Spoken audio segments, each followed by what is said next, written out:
Many countries around the world have closed their borders to travelers, and for some, domestic travel isn't an option either.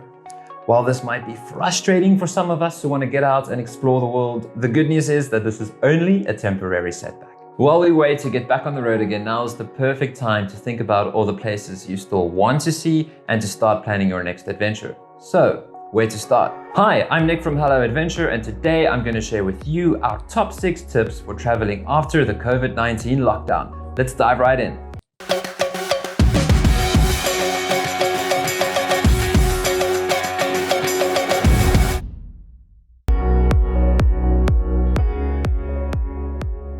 What we like to do when we plan our travels is to choose our top 3 places that we'd love to see. From there, we'll start researching these places and narrow down our list of favorites until we have our best pick.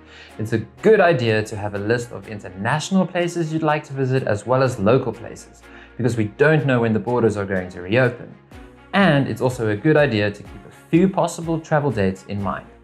While you do your research, make notes for each of your options and ask yourself these important questions. How safe are they to visit? Do they have COVID-19 measures in place? And how long do you have to travel in public transport to get there? With these notes, you're able to get a clear idea of what the best fit will be for you right now. You can use blogs, social media, YouTube, and conversations with other travelers to get ideas and inspiration. Something that travelers are good at is adapting, and now we have to adapt the way we plan our travels just a bit. When narrowing down your list of favorites, try to choose places that are less crowded and places where you can self-isolate if you need to. Some good examples of this would be self-drive tours, camping, self-catering cabins, and visiting national parks. Every destination has something unique to offer. You just need to look deep enough to find one that fits your personal anti-COVID criteria.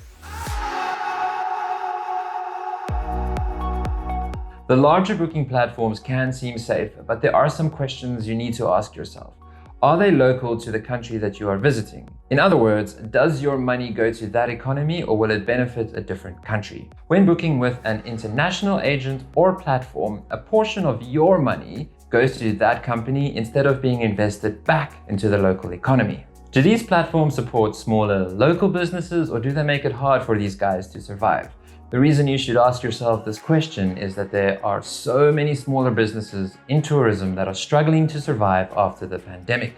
These guys do not have major ad budgets, nor do they have huge teams to manage their social media, but they can offer you a unique and personalized experience. There is absolutely nothing wrong when booking with an agent or a platform, but consider using the local ones where possible. And when booking directly with the local businesses, do some checks to avoid possible scams. Sustainable, ethical travel is where the world is heading in right now, and this is one easy way you can make a huge difference.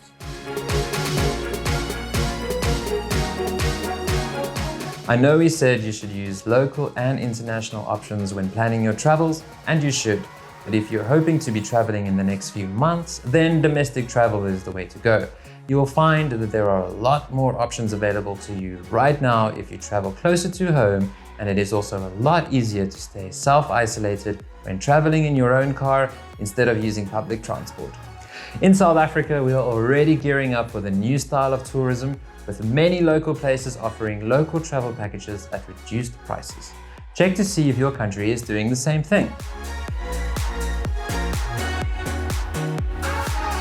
When you make a booking, whether it is for an activity, accommodation, or a tour, check the cancellation policy. It's better to know that your money and your booking is safe during situations like COVID-19, and that you don't need to pay high cancellation fees if you need to cancel.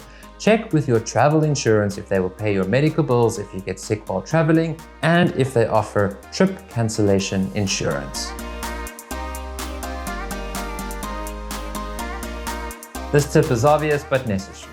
When traveling, be prepared. Pack in your protective gear like a few masks and alcohol-based hand sanitizers. We found that the alcohol wipes come in handy for cleaning your electronics, like your cell phone, and small surface areas as you go. Something that's part of everyday life now is to wash your hands as often as possible and to avoid touching your face. Pick accommodation, restaurants, and tour packages that have COVID-19 preventative measures in place and allow for social distancing. Try to avoid crowded public transport or areas, and of course, boost your immunity by keeping your body in good health before and during your travels. Wherever you travel to, save the local emergency numbers to your phone. We will link the emergency numbers for South Africa in the description below. And those are our tips for traveling after the COVID-19 lockdown. If South Africa is on your bucket list to travel to, and if there is anything you'd like to know about traveling here after the lockdown, please chat to us in the comments below or share your travel tips with us. Thank you so much for watching. If you are new to our channel, stick around for our travel tips and guides.